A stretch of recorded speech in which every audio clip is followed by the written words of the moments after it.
Good morning students. Today's in computers class we will read our next topic switch case statement of lesson number 5. हम lesson number 5 C++ के बारे में पढ़ रहे हैं. आज का हमारा टॉपिक है स्विच केस स्टेटमेंट का. लास्ट क्लास में हमने नेस्टेड इफ के बारे में पढ़ा था. होप आपको ये क्लियर हुआ है विद द प्रोग्राम कि आपको प्रोग्राम कैसे बनाना है, कैसे उसको अंडरस्टैंड करना है, कैसे कंडीशंस को चेक करता है. उसी बेस पे हमारा नेक्स्ट स्टेटमेंट है switch case. A switch statement is used to test a value against a list of values. कह रहा है जो स्विच स्टेटमेंट होती है वो यूज की जाती है कि जो भी हमें वैल्यूज लिस्ट में दी गई हैं उनके अगेंस्ट उनको चेक करना है कौन सी लिस्ट में क्या वैल्यू दी हुई है, हम कौन सी लिस्ट के किस वैल्यू को प्ले करना चाहते हैं. The values are checked for each case and if a match is found then the corresponding statements will be executed. कह रहे हर केस की वैल्यूज को चेक करता है, फिर मैच करता है कि उसे कौन सा मिल गया ऑप्शन जिसके साथ वो मैच कर जाएगा ऑप्शन के साथ, तब उससे कॉरस्पॉन्डिंग जो भी स्टेटमेंट्स होगी वो एग्जीक्यूट की जाती हैं. For example in daily life हम बहुत कुछ ऐसे ऑप्शंस यूज करते हैं जहां पर ये लिखा आता है if we will press 1 then ये होगा, प्रेस 2 तो ये होगा. इस तरीके से जब वो नंबर्स लिखे आते हैं ना प्रेस 1 प्रेस 2 और उसके अकॉर्डिंग जो ऑप्शंस होते हैं वही काम हम स्विच केस स्टेटमेंट के द्वारा करते हैं. यानी कि हमने यहाँ केसेस लगा दिए, हमने जो काम परफॉर्म करना है वो जिस केस के साथ मैच करेगा उससे रिलेटेड जो भी स्टेटमेंट्स हैं वो रन होगी और आउटपुट क्रिएट होगा. Clear. The syntax of switch case statement. अब स्विच केस स्टेटमेंट को लिखने का तरीका बता रहे हैं. सबसे पहले हम वर्ड यूज करेंगे स्विच. स्विच हमारा कीवर्ड है, इसे हम पहले राइट करेंगे. उसके बाद एक्सप्रेशन. एक्सप्रेशन मतलब हमारी कंडीशन, किस कंडीशन को हमें चेक करना है. उसके बाद इसका ब्लॉक स्टार्ट होता है. हम जानते हैं कि कभी भी किसी भी एरिया के ब्लॉक को यानी कि हम कोई भी डिफाइन करते हैं उसका जब ब्लॉक स्टार्ट किया जाता है तो वो करली ब्रैकेट से स्टार्ट किया जाता है और करली ब्रैकेट से ऑफ किया जाता है. तो हम पहले स्विच एक्सप्रेशन यानी कि इसकी कंडीशन को चेक करेंगे. अब हमने इसका एरिया जो है यानी कि जो इसका ब्लॉक है वो स्टार्ट किया है. केस स्विच केस ये सिंटेक्स है, लिखने का तरीका ही ऐसे लिखा जाता है. वैल्यू 1 यानी कि जो ये एक्सप्रेशन है अगर उसकी वैल्यू 1 है तो हमारी ये स्टेटमेंट को प्रिंट कर देगा और फिर ब्रेक कर देगा, मतलब इसे यहीं पे खत्म कर देगा. अगर हमारी फर्स्ट वैल्यू ही हमारी एक्सप्रेशन से मैच कर जाती है तो इसके अंडर जो स्टेटमेंट है उसे रीड करेगा, एग्जीक्यूट करेगा और यहीं पे इस स्विच को खत्म कर देगा, रोक देगा. यानी कि बाकी के केसेस को रीड नहीं करेगा. ठीक है. अगर हमारी ये कंडीशन ट्रू नहीं होती यानी कि 1 मैच नहीं करता तो वो सिर्फ नेक्स्ट केस को मैच करेगा, इसकी स्टेटमेंट को रीड नहीं करेगा.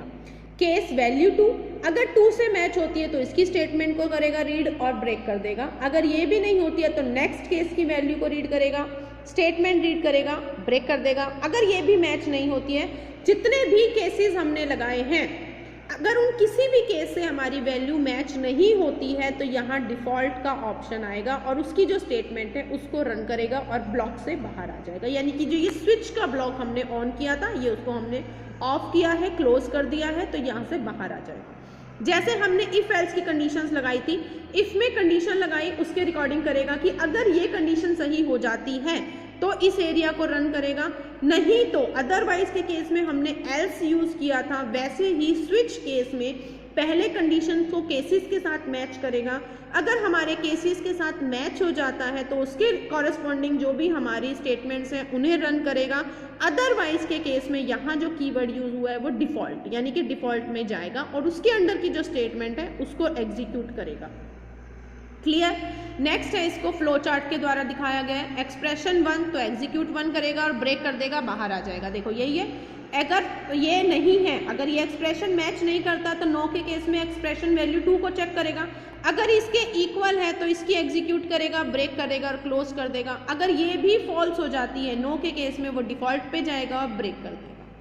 क्लियर. इसके बाद जो हमारे प्रोग्राम में कंटिन्यूशन है, जो नेक्स्ट स्टेप है उस पर परफॉर्म किया जाएगा. समझ आ गया. उसके बाद है हमारे पास एरर्स इन सी, यानी कि C++ में एरर कौन कौन से हमें फेस करने होते हैं। There are 3 types of errors in C++। में 3 प्रकार के एरर्स हैं। सबसे पहले syntax error, it refers to formal rules governing the construction of valid statement. ये तब आते हैं जब हम कोई भी रूल्स को फॉलो नहीं करते हैं, जब भी कोई भी स्टेटमेंट को हम रीड करते हैं, राइट करते हैं, अगर उन्हें लिखने का जो प्रॉपर नियम है, रूल है, अगर हम उसे नहीं अपनाते हैं तो हमारा सिंटैक्स एरर आता है जब भी हम प्रोग्राम को कंपाइल करेंगे। रन टाइम एरर, यानी कि रनिंग के टाइम पे जो एरर आता है, it refers to the error that occurs during the execution of a program. ये ऐसा एरर है जब हम प्रोग्राम को रन करते हैं उस समय पर जो एरर, यानी कि जो गलती, जो मिस्टेक हमें दिखाई देती है, उसे हम रन टाइम एरर कहते हैं।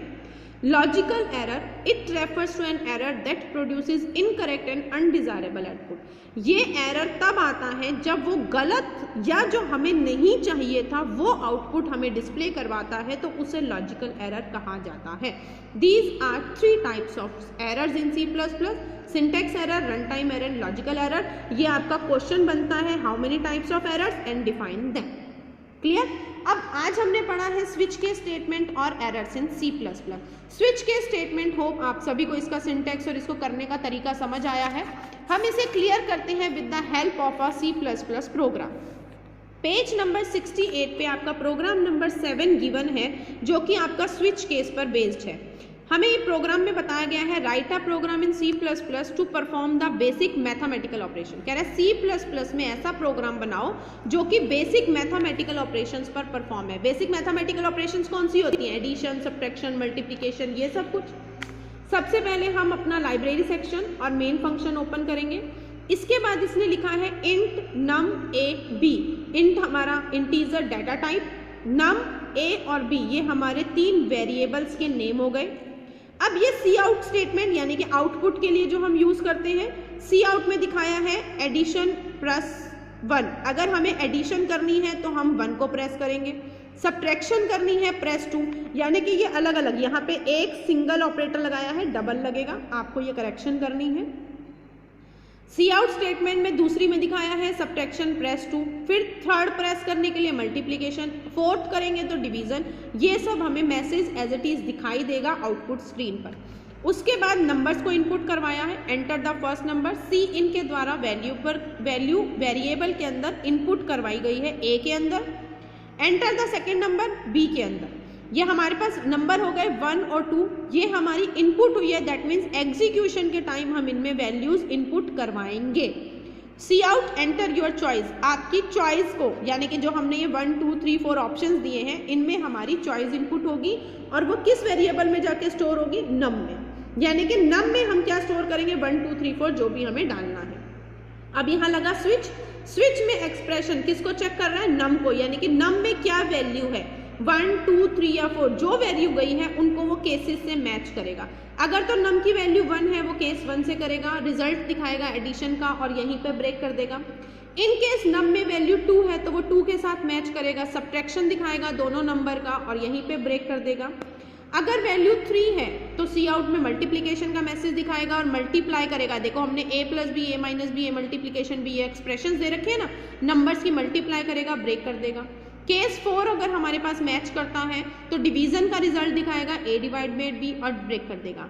इन केस नंबर में हम 1 2 3 4 के अलावा कोई नंबर डालते हैं, जैसे 6 या 8 या 10 वटएवर जो भी नंबर डालते हैं, तो वो डिफॉल्ट के केस में जाएगा, क्योंकि वो 1 2 3 या 4 से मैच नहीं होता है।